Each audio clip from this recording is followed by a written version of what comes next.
Hello friends, Kannayya మాత్రం పూజ రోజు మామూలు హడావిడి చేయలే అసలు. చూడండి ఇక్కడ మా చిన్నితో మంచిగా ఆడుకోవడం అన్నట్టు ఏదో ఒక ఆట క్రియేట్ చేసుకొని ఆడుకుంటాడు. ఇక్కడ గంటతో కొంచెంసేపు ఆడుకోవడం, చేపలు తిరగడం, ప్రదక్షిణాలు చేయడం. అందరూ చూడండి అత్త అత్త అని పిలుస్తాడు అన్నట్టు నన్ను. చూడండి ఎట్లా చూస్తున్నాడో. వాడు అల్లరి చూడండి, ఫుల్ అల్లరి చేస్తున్నాడు. పెద్ద పెరిగిన కొద్దీ మస్తు నవ్వడం అన్నట్టు వాళ్ళ చేష్టలకి. అందరూ కూడా మా చిన్ని మాత్రం మంచిగా ఎంజాయ్ చేసింది మా కన్నయ్యతోటి.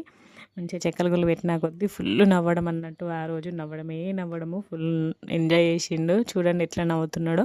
ఇంకా వాయిస్ పెడితే ఇంకా మంచిగా అనిపిస్తుంది, కానీ ఇంకా కాపరేట్ వస్తుంది అని చెప్పేసి నేనే పెట్టలేదు. చూడండి ఎట్లా చేస్తున్నాడో మా చిన్ని దగ్గర. ఇంకా మా ఈశాన్యకి కన్నయ్య ఎవరైనా పట్టుకుంటే పోయి వాళ్ళు కూడా ఆడతారు అన్నట్టు. ఇక్కడ ఇషిత పోయి ఆడుతుంది. సో మంచిగా ఎంజాయ్ చేసిండు వాళ్ళ పిన్నితోటి. చూడండి ఎట్లా ఎంజాయ్ చేస్తుండో కన్నయ్య. Bye bye.